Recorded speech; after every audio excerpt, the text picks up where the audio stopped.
the police officer who falsely arrested me 4 years ago. You lied on the police report. I believe you're a rogue police officer, you're a bad police officer, and you don't deserve to be here. Mike Gellin recorded this in 2015, a battery victim on the ground on Commercial Boulevard. At some point, one of the Broward Sheriff's deputies working the case noticed Gellin recording and told him to stop and move back. Yeah. Why? Because it's a violation of HIPAA law. He's actually in. Pardon me? You see anything around here right now? Did you see it? Then please leave. Why? It's a violation. Because right now we're working on this. Please leave the area. Because he's a victim. He's a victim right now. You want to leave? I'm watching. You want to leave the area? I want to make sure he's Then being please taken back care away of. to the sidewalk. Then things escalated. What's the rule? Is there a rule about that? We don't want you right here if I'm attending Okay, him. but you're not I doing want you on the other side of that anything. hedge. What are you doing? Right now, I want you on the You're other not attending him. What are you doing? Sir, right now, I'm going to ask you again on the other side of that hedge. Why do I have to go to the other side? You're going to get arrested for obstruction. How am I obstruction? I'm asking you to go to the other side. I don't want you approaching me. I'm not approaching you. You Other approach side me. of the hedge. What about everybody else? Other side of the hedge. The cell phone stops recording a short time later. Court records show Deputy Joshua Gallardo arrested Gellin, but prosecutors declined to pursue charges, saying the video evidence did not support a likely conviction. Last week at a Tamarack City Commission meeting, Deputy Gallardo received an award for arresting an international murder suspect. Joshua Gallardo, It's my line. you come down for a second? After the ceremony, Gellin brought up what occurred in 2015. It's good to see you again. You probably don't remember me, but you're the police officer who falsely arrested me 4 years ago. You lied on the police report. I believe you're a rogue police officer, you're a bad police officer, and you don't deserve to be here. I received messages of hate, threats. My family's safety has been compromised.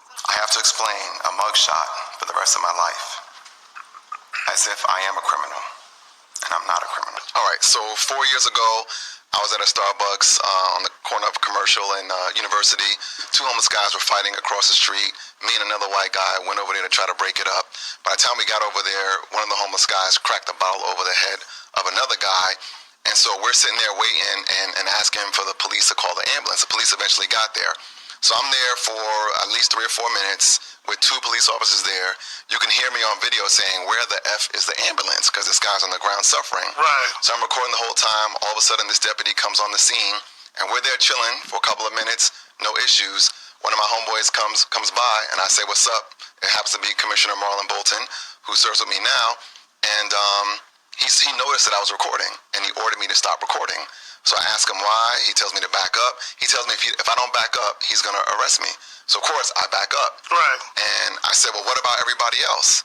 Because you're only asking me to back up because I'm recording. And once I said, what about everybody else? He just arrested me. So that was just a made-up story. I did not resist arrest. He said on his police report that he told me I could video from another area. That's not true. He ordered me to stop videoing. And so he just made up the story. He made up lies to justify the arrest because there was no reason to arrest me.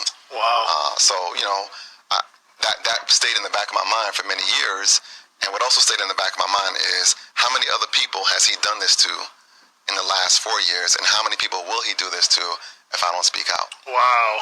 So this moment happens now where after all these years and you dealing with that, and people don't understand, like, you know, these are moments in our lives, but they affect your relationship with police. Yes. How you talk to maybe your kids or family about police. Yes. It's like a domino effect. Most People definitely. don't really wrap their head around Most of definitely. how it's life-changing. Yes, yes. In fact, I considered not running for office last year because I knew my mugshot was out there on the internet. Wow. So Wow. it has a big impact. Yes. So tell me about this moment now when you're able to actually confront. He was being awarded for something? Yeah, so he did something, you know, he did something good. He stopped a driver who was driving recklessly, and he ran the license plate and happened to be someone who was wanted for murder in another country. Oh, wow. So, you know, he stopped the guy. They got into a little fight. He had some backup, and they arrested the guy. So he was being awarded for that, and I commend him for that. But, you know, when I saw his name on the list, I got that flashback, and it brought me back to that day. And so, you know, I wasn't sure what I was going to do, but I did want to see him, you know, face to face, eye to eye, and you let him know that the person that he arrested is a commissioner now. Sucker.